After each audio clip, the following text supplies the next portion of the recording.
Assalamualaikum warahmatullahi wabarakatuh. Salam sejahtera untuk kita semua. Shalom, Om Swastiastu, Namo Buddhaya, salam kebajikan. Semangat pagi, sahabat-sahabat Rumah Hijaunet dimanapun berada. Kembali bertemu dengan saya, Andito, Urban Farmer dan Motifarmer dari Cipinang Muara, Jakarta Timur. Dan kali ini di full Zoom spesial ya. Spesial di belajar composting online batch ke-35.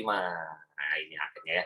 Ke-35, selamat sekali lagi. Sebelumnya saya ucapkan applause dulu buat teman-teman semua di grup belajar composting karena pertama teman-teman sudah meniatkan diri untuk belajar, untuk menambah ilmunya, apalagi buat sahabat-sahabat semua yang sudah praktek untuk menambahkan ilmunya seputar proses composting agar prosesnya menjadi semakin efektif, efisien, dan membahagiakan. Itu dia yang penting. Karena kenapa perlu bahagia dalam melakukan proses composting? Karena kita akan melakukan ini seumur hidup, sahabat semua. Jadi selama kita menghasilkan sampah organik, selama kita belum dikompos menjadi sampah organik, menjadi bagian dari sisa bahan organik yang akan kembali ke dunia ini, yuk kita menjadi bagian dari manusia-manusia yang peduli atas berlimpahnya bahan sisa organik yang tidak pada tempatnya, sehingga jadi masalah nih di sekitar kita ya.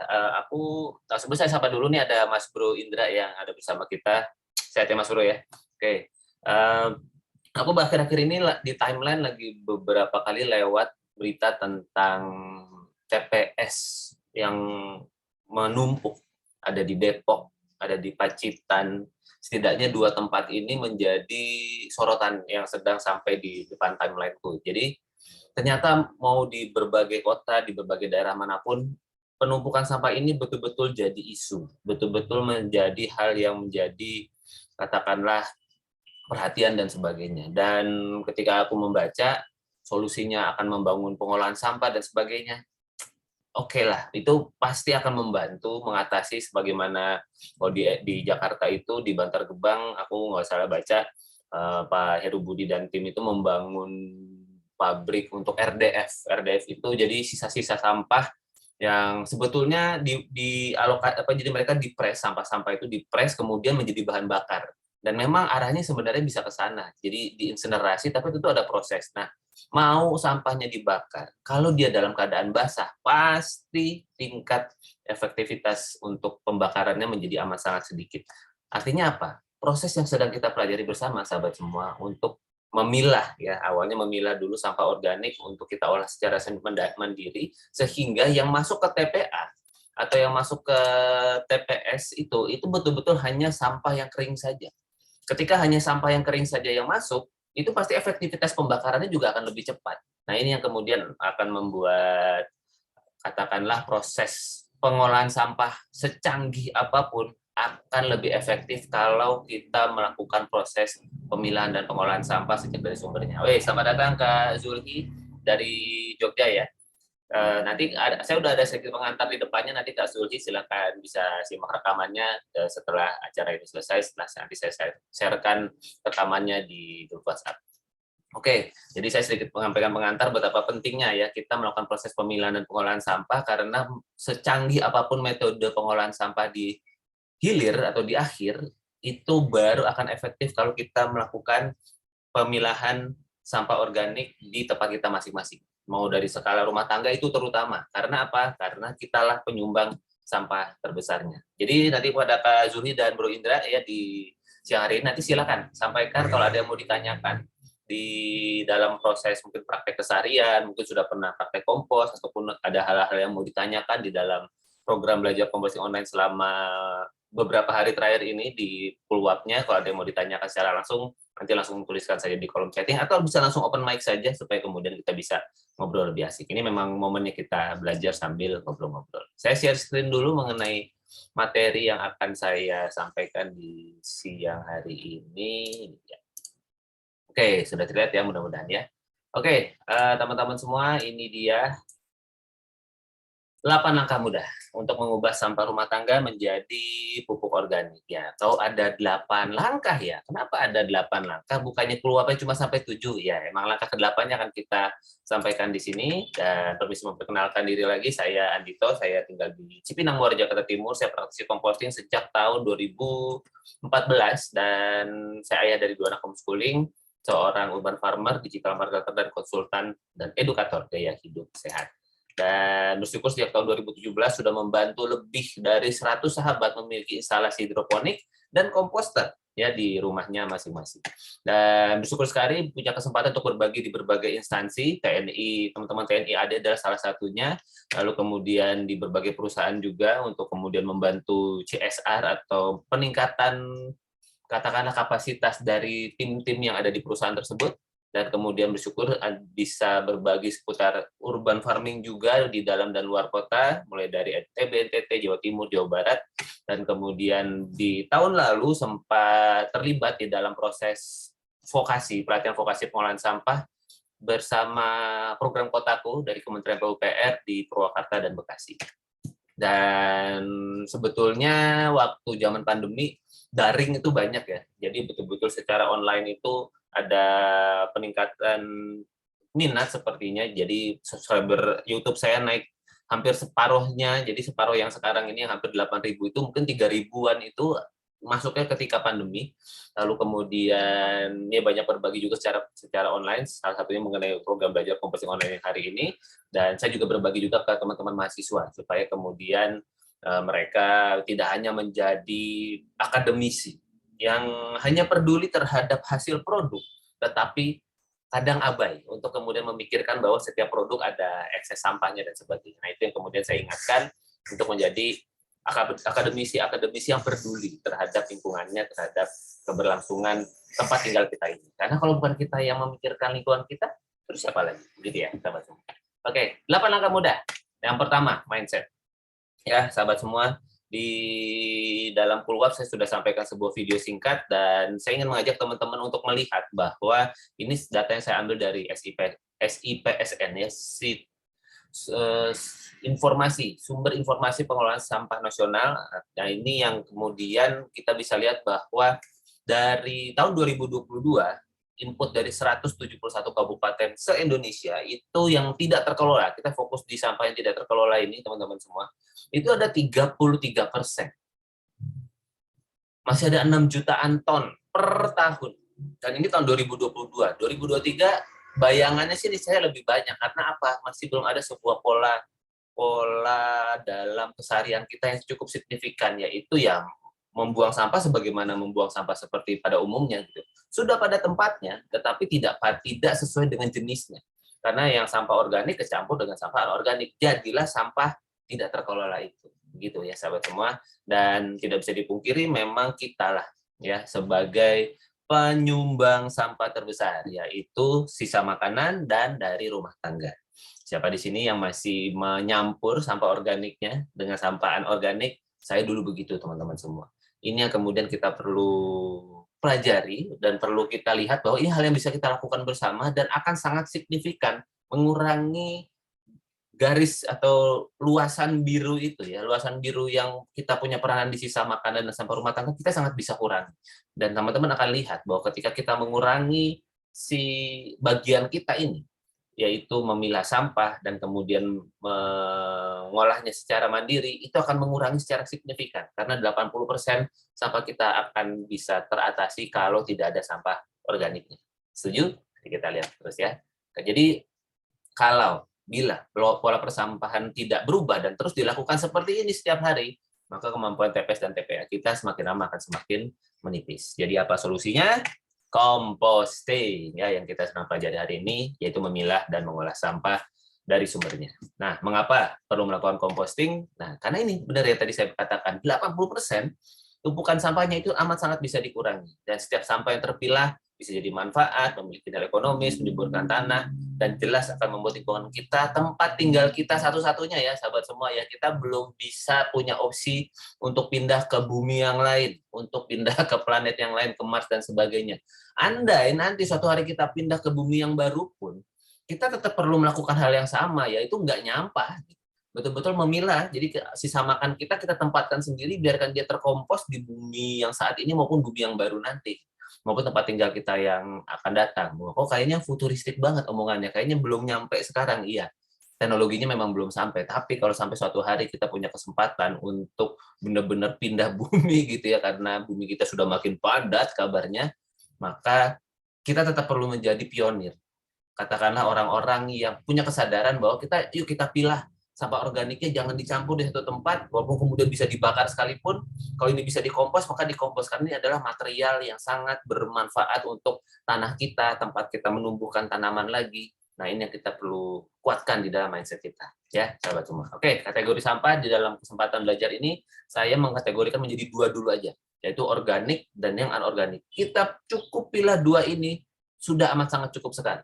Ya, Mas, nanti kalau kemudian katakanlah sampah anorganiknya mau dipilah jadi sampah kertas, kayu, plastik dan sebagainya, boleh banget. Tapi pasti akan jauh lebih mudah kalau tidak ada sampah organiknya, ya. Setuju? Nah, sih. Oke, nah, jadi contoh sampah yang basah, saya bisa bilang bahwa semua unsur yang berasal dari hewan dan tumbuhan yang secara langsung, ya, ada kulit buah, sisa tulang ikan, kulit telur dan sebagainya, itu semua adalah sisa bahan organik. Nah, yang anorganik selain itu, ya, yang biasanya sudah ada proses kimia, atau kemudian paling gampang mengukurnya adalah kalau sampahnya ini, sisa bahannya ini kita biarkan di atas meja selama kurang lebih lewat dari 1 bulan, kira-kira bentuknya berubah nggak? Kalau bentuknya tidak berubah, maka dia masuk kategori anorganik atau tidak mudah terurai. Kalau dia organik, maka kita bisa melihat, nggak usah hitungan bulan, nggak usah hitungan minggu, beberapa hari aja sudah menyusut. Contoh, daun pisang misalnya. Daun pisang itu masuk organik atau anorganik? Nah, kita coba aja lihat daun pisang ketika kita tidak pernah mengolah, maka 3-4 hari kemudian dia jadi menguning, menyusut. Nah, itu tandanya dia organik. Tapi kalau yang anorganik, kertas misalnya, karena ada pertanyaan kalau kertas bisa dimakan nggak ya sama maggot misalnya, atau bisa dikompos nggak? Saya tidak rekomendasikan, karena apa? Kertas itu tidak terkompos kalau kita biarkan di udara terbuka. Setuju? Kalau kita biarkan kertas gitu, ya paling dia hanya apa ya, sampai 1-2 tahun dia tetap selembar kertas. Oke lah menguning, tapi sangat lama sekali prosesnya. Kita mau mengompos dalam waktu 1-2 tahun, jangan lama-lama, karena proses composting itu banyak tantangannya. Nah, ada pertanyaan jadi seperti ini juga. Jadi kalau satu lembar 100.000 rupiah itu termasuk organik atau anorganik? Nah, katanya kalau biarkan di meja makan tidak bertahan lama. Iya, betul juga ya. Kalau kita ninggalin duit di meja makan biasanya nggak bertahan lama. Atau hilang aja. Ya, tidak seperti itu ya teman-teman. Jadi semoga ini bisa menjadi sebuah gambaran bagaimana kita bisa membedakan antara organik dan yang anorganik. Oke, nah prinsip 3R. Sini saya ingin mengajak teman-teman semua sebelum kita masuk ke dalam teknis pengolahan.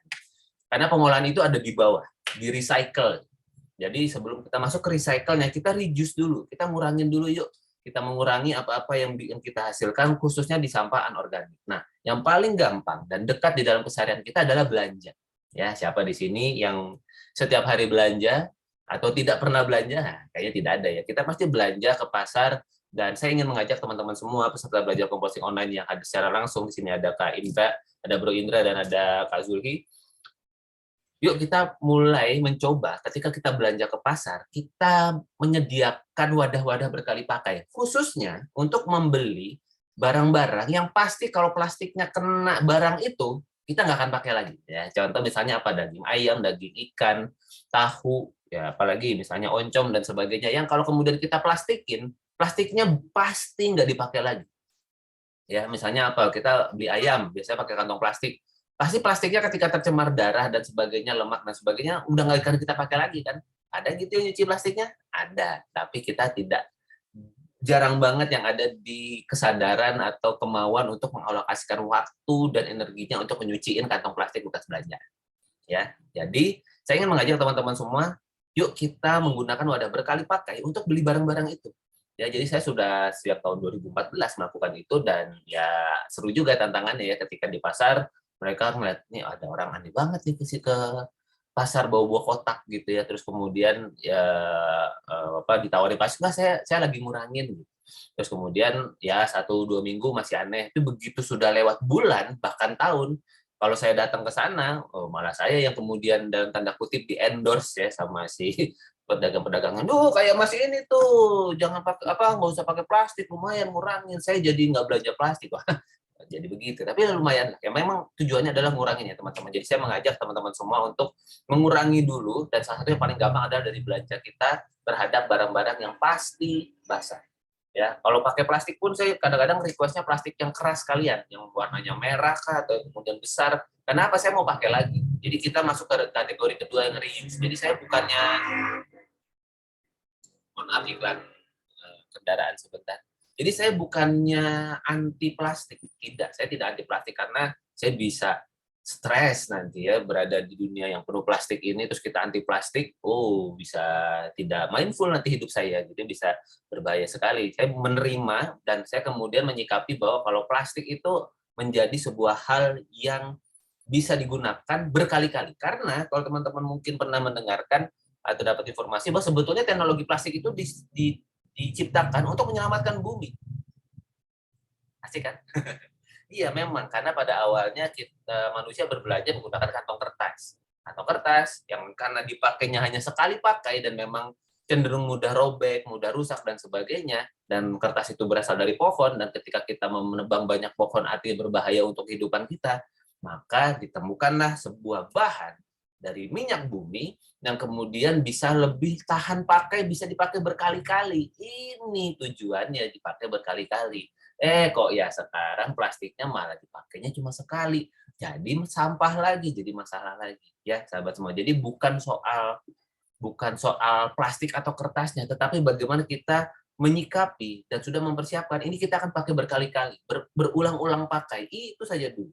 Ya, sahabat semua, mudah-mudahan ini bisa menginspirasi dan kita nggak usah terlalu berpikir apa yang dilakukan oleh orang di sekitar kita. Kita mulai dari diri kita dulu sendiri aja.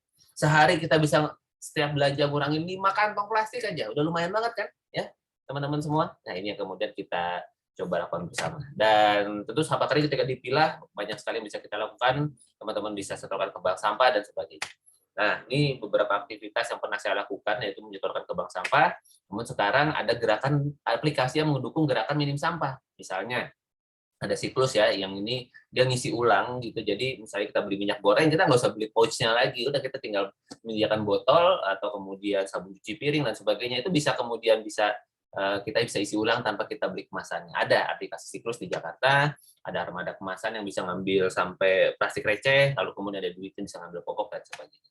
Jadi yuk kita mulai memilah sampah kita. Wah ini ada Kak Zulki, di halaman rumah saya selalu ada banyak sisa daun dari pohon, tumbuh sisa tanaman, sisa daun ini lama terkomposnya sehingga tidak masuk ke biopori. Oke, nanti saya jawab ya mengenai ini. Ada sebuah tips yang mudah-mudahan bisa diterapkan. Nanti asik. Oke, yang kedua kita siapkan 2 tempat sampah ya. Ini. Nah, ini dari Bro Indra ya. Thank you ya Mas Bro sudah menyetorkan. Jadi punya 2 tempat sampah dan ini bagus sekali ya. Karena apa? Karena tempat sampahnya yang penting tidak berlubang. Kalau yang berlubang kayak keranjang yang kanan ini buat yang anorganik nggak apa-apa, tapi kalau buat yang organik tentu yang bisa kita cuci kembali. Jadi kalau pakai keranjang yang sebelah kanan yang warna merah ini, itu kan kadang-kadang suka dialasin plastiknya. Udah nggak usah pakai alas plastik lagi, karena pasti nanti plastiknya dibuang kan. Nah kita kan lagi reduce ya, lagi ngurangi. Jadi cari aja bekas-bekas galon, bekas ember cat dan sebagainya itu yang bisa kita gunakan untuk sampah organik kita. Nah ketiga kita tentukan metode compostingnya. Nah makasih ya Mas Bro Indra sudah kemudian menyetorkan juga, ada beliau pakai compost bag dan kemudian pakai Mago Kids. Wah, ini ada Mago box-nya, ada magotnya di situ ya. Keren, mantap. Nah, kembali mengingatkan kembali metode composting ada yang paling simpel lubang organik. Tadi saya kalau ngelihat tadi halaman belakangnya Bro Indra, ya udah pakai lubang organik gali bisa juga ya. Mungkin di tempatnya Kak Zuri juga demikian, adalah hanya gali lubang organik aja buat masukin semua sampah organik sana udah beres sebetulnya. Ya, kemudian ada biopori, lalu kemudian ada komposter, bisa pakai kompos pot juga yang lebih familiar dan pasti mudah karena ada pot di sekitar kita. Teman-teman nggak punya lahan yang bisa digali, pakai kompos pot aja juga bisa, modal media tanam dan pot. Lalu kemudian ekoenzim, teman-teman pilah semua kulit buah, lalu kemudian diproses menjadi bahan yang amat sangat keren sekali karena bisa menyerap minyak dengan aroma fermentasi yang segar. Lalu kemudian maggot. Ya, ini saya bisa panjang lebar kalau lagi ngomongin soal maggot karena ini betul-betul metode yang ngeri sekali ya. Saya bisa bilang dengan proses komposter pakai kompos bag mungkin butuh waktu 10 hari untuk sebuah kompos itu terurai, tapi begitu pakai maggot setelah siklusnya sampai jumlah maggotnya cukup 2 hari teman-teman, 1 sampai 2 bahkan 1 hari saya bisa bilang untuk kalau ketika jumlah maggotnya banyak banget 2 hari deh itu benar-benar sudah mirip hasilnya seperti kalau kita ngompos pakai komposter atau kompos bag selama 10 hari. Keren banget. Makanya sekarang saya sudah siap, bahkan pede gitu kalau kemudian Mas kita mau ngolah sampah kawasan, ayo kita magotin aja. Yang penting teman-teman mau belajar dan punya kesungguhan untuk mengolah sampah kawasan, yuk kita magotin aja. Karena pasti bisa mengatasi. Tapi tentu ada syarat dan ketentuan berlaku ya, yaitu apa? Mau belajar, konsisten, edukasi. Karena kita berusaha sama makhluk hidup nih, bukan mesin. Dia mesin luar biasa ciptaan Tuhan untuk kemudian mengolah sisa bahan organik menjadi bahan yang bermanfaat, yaitu kasbosnya. Tetapi ada SOP-nya. Ya sama kita pakai komputer atau handphone lah ya, kita ada harus bersih-bersih memori, kita harus memastikan semuanya teratur, tepat dan sebagainya. Ya ada buku panduannya lah, ada manual booknya yang perlu kita pelajari dan kita ikuti.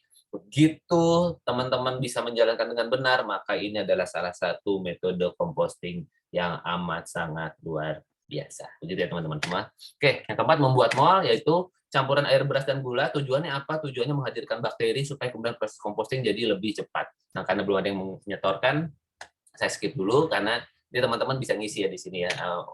Katakanlah gambar-gambarnya. Siapkan penggembur. Penggembur itu adalah materi organik yang bisa menyerap air, bisa serbuk gergaji, bisa dedak, lalu kemudian bisa pakai katakanlah abu gosok gitu ya, atau daun kering yang kalau diremes hancur, nah itu bisa jadi penggembur. Tapi kalau diremes daunnya dibuka dia nggak hancur, itu belum jadi penggembur. Dia malah hanya akan jadi penambah volume sampahnya tapi belum menggemburkan.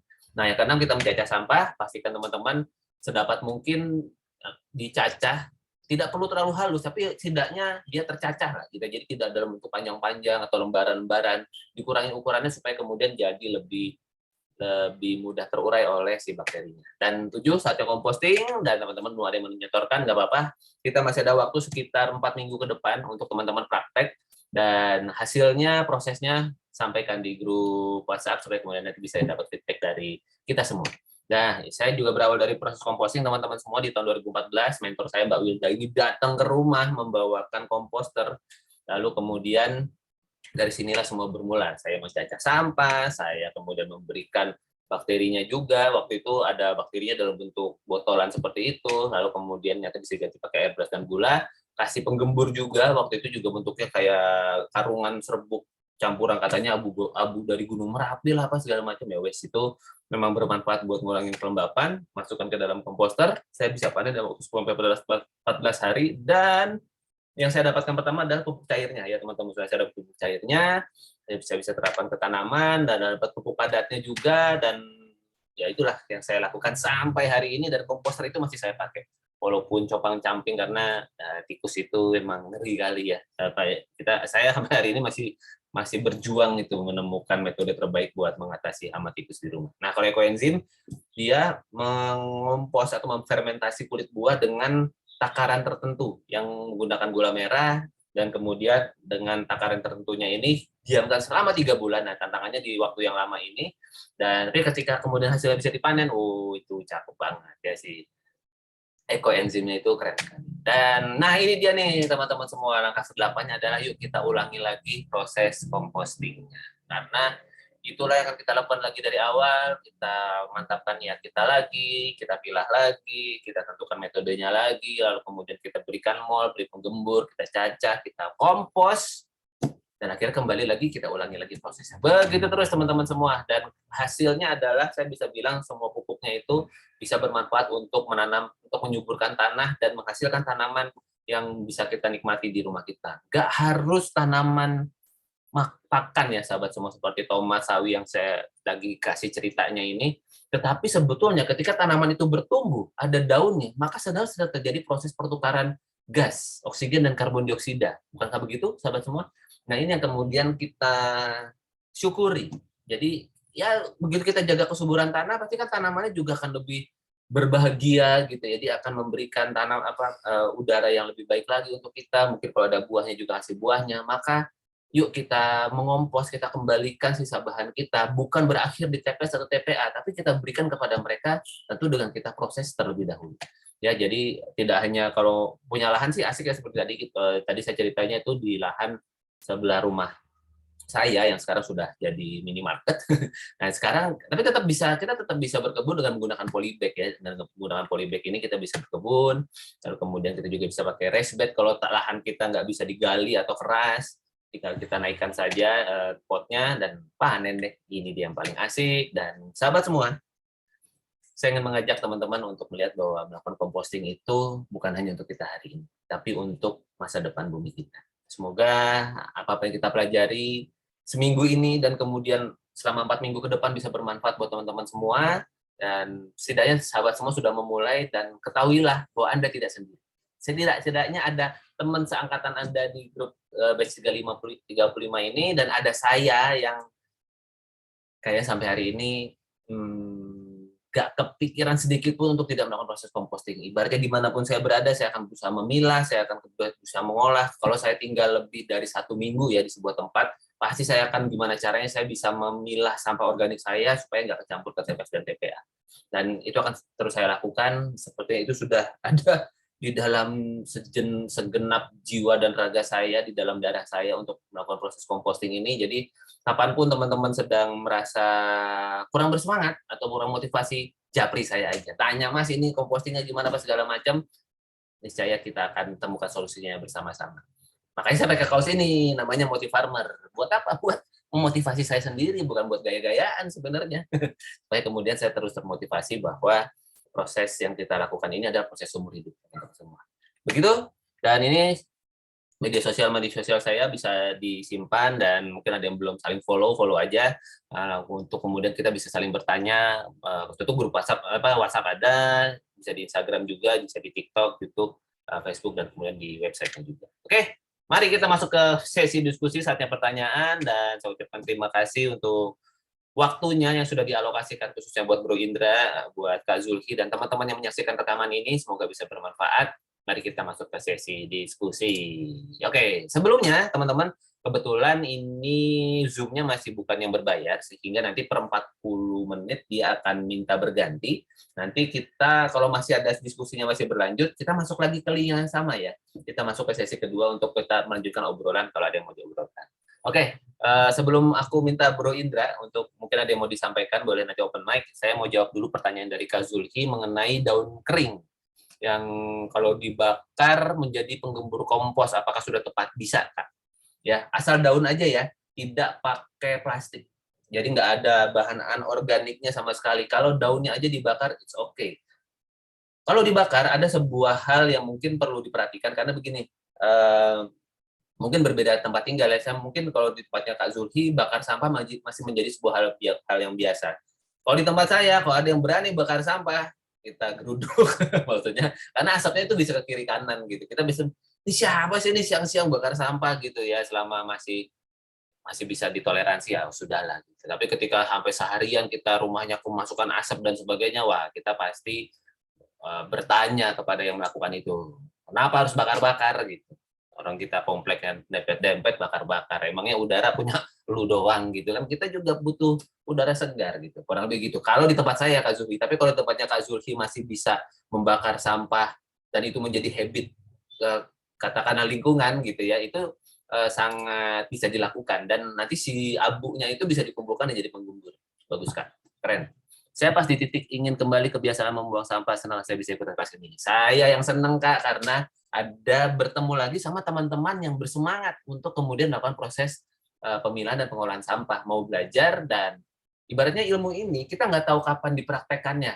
Tentu saya harapannya teman-teman bisa langsung praktek ya, tapi kalau kemudian paling nggak belajar dulu deh, nggak apa-apa banget gitu ya. Karena nanti suatu hari, amit-amit ya, ini amit-amit. Mas Bro Indra di Cirebon, benar ya Cirebon, Bro Indra? Iya, di Cirebon, Pak. Ya, Cirebon ya, di Cirebon. Kak Zulhi di Jogja. Jogja itu dulu sempat pernah ada isu tentang TPS yang nggak mau ngambil, TPA yang penuh, kalau nggak salah waktu itu. Terus katanya Jogja wah jadi darurat sampah dan sebagainya. Lalu kemudian Cirebon mudah-mudahan jangan sampai kejadian ya. Tapi Bandung tuh tetanggamu itu juga sudah beberapa kali ada isu-isu seperti itu ketika kemudian TPS-nya nggak bisa atau TPA-nya nggak bisa menampung lagi. Bahkan kenapa ada Hari Peduli Sampah Nasional diperingati setiap bulan Februari itu karena ada ledakan sampah di Lewi Gajah yang mengubur ratusan manusia gitu ya di sana pada saat itu. Berarti kan memang sampah jadi isu. Jadi jangan sampai kemudian ya amit-amit sih, karena kalau modelnya dumping seperti ini bisa jadi memang kejadian gitu ya, tiba-tiba kemudian sampah kita nggak diambil, Toto sebelah rumah kita kenapa jadi ada TPS sementara di situ, siapa yang mengawali ini gitu ya, karena orang buang sampah itu berawal dari satu kantong plastik biasanya gitu. Misalnya nggak jauh dari rumah kita ada lapangan gitu ya, terus tiba-tiba ada orang buang sampah satu. Terus nanti yang lain, oh boleh di situ ya. Terus gitu tiba-tiba jadi TPS dan kemudian protes dan semua orang bingung siapa nih yang bisa disalahkan. Sementara DLH nggak bisa ngangkat karena nggak ada tempat ngebuang. Nah itu teman-teman. Jadi andai kata amit-amit itu sampai terjadi, teman-teman pasti bisa jadi bagian dari warga yang paling tenang. Oh lagi pada heboh ya, ya udahlah. Kok Pak Zuli santai-santai aja sih ini? Ya, Pak Indra kok santai-santai aja loh. Ya kan sampah saya nggak ada baunya sama sekali. Wong isinya cuma kertas, plastik, sisa saset dan sebagainya. Ya ibaratnya nggak diambil sampai sebulan juga nggak akan ada masalah. Tapi kok sampah saya bau dan sebagainya? Ya pasti karena Anda nyampur kan sisa-sisa nasinya masuk tempat sampah juga kan. Nah, iya emang Pak Indra kemana? Ya saya kompos, saya kasih maggot, saya taruh di lubang organik segala macam. Menyebarlah virus dan energi baik yang mudah-mudahan siang hari ini bisa menyebar di lingkungan kita. Jadi siapa tahu ilmu ini bisa bermanfaat, mari kita lakukan dan latih hari ini mumpung belum kejadian. Bersyukur nggak perlu kejadian sehingga kita justru bisa jadi pionir kebaikan dan bisa mencegah hal itu bisa sampai terjadi. Begitu kurang lebih Kak Zulhi dan Bro Indra. Oke, saya ajak kesempatan pertama ke Bro Indra dulu, silakan. Ada yang mau disampaikan? Ada yang mungkin menarik dari apa yang disampaikan dari materi keluap sebelumnya? Atau ada yang mau ditanyakan? Silakan. Oh ya, selamat siang Bang. Selamat siang. Saya itu tertarik banget sama yang magotnya. Ini kan Oke, baru gimana tuh? Udah sampai mana tuh cerita magotnya? kemarin tuh beli pertama itu kan dapat nama paketnya itu sempat Ya, ditinggal keluar kota, akhirnya kering ya, ya. banget itu, akhirnya saya ada putus asa, saya pesan telur lagi, tapi yang Oke, bekas yang pertama itu nggak saya buang, ya, saya ya. pindahin ke tempat kap plastik kecil, saya lembapin lagi, kemudian ternyata masih hidup. Emang gitu Ternyata ya masih magot ada. ya, Masih ada di masih situ. hidup lagi. Keren, keren. Emang dari kering, saya pikir kering itu mati, udah mati selesai, berapa hari kena matahari juga itu, tapi saya pindahan tempat kecil, saya basahin lagi, lembab lagi, seminggu kemudian mereka muncul lagi, hidup lagi. Emang gitu ya Bang? Memang begitu. Luar biasa ya. Nggak bisa mati atau hibernasi atau gimana itu Bang? Bisa jadi hibernasi. Jadi yang saya pahami itu memang mereka tadi kasusnya kering kan ya. Jadi Kering iya. jadi sebetulnya ketika mereka mengering itu sebetulnya kalau belum menetas itu ya mereka mungkin akan tetap jadi telur ketika suasananya kering sekali. Jadi makanya kemudian kalau di tutorialnya itu kan kita basahkan si media makan pertamanya itu si purnya itu kita lembabkan terus kita tangkringin si kawatnya terus taruh di atas itu telurnya kan. Tujuannya apa? Supaya kelembapannya merebak gitu ya di sekitar telurnya. Di situ kemudian akan memancing, telurnya akan menetas, terus nanti magotnya akan makan si purnya itu. Kalau itu tidak terjadi, kering semua, mungkin state-nya si telurnya itu kemudian jadi tidak akan menetas, belum ada kelembapan. Aku sih membayangkannya begitu, Mas Bro. Jadi ketika kemudian dirimu melembabkan lagi, tiba-tiba muncul lagi, nah berarti kelembapannya sudah pas tuh sama si telurnya itu. Gitu. Oh, Keren ya? keren, magot seru banget. Mantap, Sama mantap. satu lagi Ya, yang silakan. kompos bag itu, saya pikir-pikir kompos bagnya itu kan nggak ada apa penet yang buat cairannya kan nggak bisa ya. Betul, Atau betul. jadi emang desainnya harusnya yang bawahnya ada lubang-lubangnya ya. Iya, Atau memang dia itu kayaknya didesain untuk diletakkan di atas tanah ya, kalau saya lihat ya. Andai kata dia ditaruh di atas lantai itu pasti air lindinya atau proses pengomposan yang dalam bentuk cairnya itu pasti ya kemana-mana, tidak untuk ditampung. Yang saya sih bayangannya seperti itu. oh iya iya. Jadi kalau Oke dirimu Bang. memang mau mengompos yang air pupuk cairnya bisa diambil, modifikasi ember-ember, ember cat, atau kemudian galon-galon air mineral bekas, aqua bekas itu kamu modifikasi supaya kemudian bisa dapat komposnya bisa aja.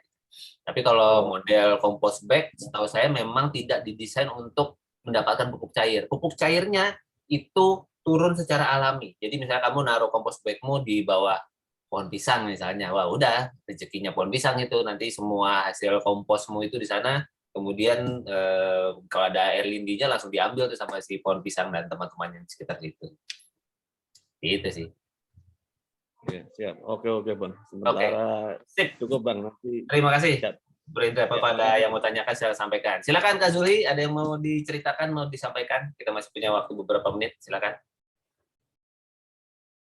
Bagaimana proses komposnya, atau mungkin selama ini bagaimana, atau ada yang menarikkah di dalam pulwap yang sudah disampaikan tadi di dalam seminggu ini? Silakan Kak Zulhi, kalau ada yang mau disampaikan boleh open mic saja. Kita mau tuliskan di kolom chatting juga boleh kalau mungkin situasinya belum memungkinkan. Dan saya lagi teman-teman semua, kita masih punya waktu 4 minggu di grup ya. Kenapa 4 minggu? Karena itu biasanya proses sudah cukup panjang untuk kemudian teman-teman melakukan proses composting dan merasakan hasilnya dan melakukan proses composting lagi. Jadi selama 4 minggu, dan bukan berarti kemudian kalau nanti grup dibubarkan, maka silaturahmi kita terputus selesai, tidak sama sekali. Teman-teman nanti akan masuk di grup broadcast saya, di grup broadcast untuk teman-teman alumni yang sudah pernah belajar composting online, akan ada info-info terbaru seputar composting di sana. Dan teman-teman sangat bisa japri saya kapan saja di dalam proses composting yang sudah dilakukan. Dan kalau teman-teman mau masuk ke grup WhatsApp, namanya grup WhatsApp Sahabat Rumah Hijau, nah teman-teman perlu menyelesaikan tugasnya. Jadi nanti ada form tugas, yaitu foto semua segmennya dari awal sampai akhir gitu ya. Jadi foto-fotonya prosesnya dilakukan, disimpan, nanti kemudian kalau sudah berhasil, maka teman-teman bisa mendapatkan sertifikat dari Rumah Hijaunet bahwa teman-teman sudah berhasil selesai di dalam proses belajarnya, lalu kemudian bergabung ke grup Sahabat Rumah Hijau. Kalau grup ini nggak saya bubarkan, karena grup ini berisi, kayak sekarang udah lebih dari berapa, 170 atau berapa gitu. Isinya teman-teman yang kemudian berproses, sudah pernah belajar composting sama saya, sudah pernah belajar hidroponik sama saya, jadi saya kumpulin di situ, dan udah kita ngobrol aneka keseruan di dalam proses composting kita sehari-hari. Saya kadang juga share konten video saya yang pendek-pendek di sana untuk jadi inspirasi dan sebagainya. Jadi begitu teman-teman semua, silahkan dimanfaatkan, dan saya ucapkan terima kasih sekali lagi untuk kebersamaannya. Aplaus luar biasa buat Bro Indra, Kak Zulki, dan teman-teman semua yang sudah berada di grup batch ke-35 ini. Semoga apa yang saya sampaikan bermanfaat. Saya mohon maaf sampai sekali lagi kalau kemudian ada kekurangan di dalam saya memberikan ilmu, pelayanan, pengalaman saya, semangat saya untuk teman-teman semua agar bisa dapat melakukan proses composting dengan lebih asik lagi. Karena sekali lagi, memang composting ini perlu dibuat asik. Kenapa? Karena kita akan melakukannya setiap hari seumur hidup kita. Dan yang paling asik apa sih sebetulnya dari semuanya, dari program belajar ini yang ingin saya ajak teman-teman semua? Anda tidak sendirian. Nah, itu dia. Kadang-kadang kan mungkin Bro Indra cuma sendirian di antara kiri kanannya, mungkin Kak Zuli sendirian, teman-teman juga mungkin sendirian, tetapi di grup WhatsApp Anda tidak sendirian. Ada saya yang akan terus membersamai. Kalau mungkin butuh inspirasi, mampir aja ke channel YouTube-nya. Jangan lupa subscribe untuk kemudian nanti ada info dari video-video baru yang akan saya sampaikan. Begitu teman-teman semua, Bro Indra, Kak Zuhi, sampai kita ketemu lagi di grup WhatsApp. Terima kasih untuk kebersamaannya. Ada yang bertanyakan, langsung sampaikan saja. Nanti rekaman akan saya sharekan, linknya di sana. Juga ada, nanti slide-nya juga akan saya sampaikan, juga e-book-nya akan saya sampaikan. Terima kasih, sampai kita ketemu lagi. Salam sehat buat semuanya. Wassalamualaikum warahmatullahi wabarakatuh.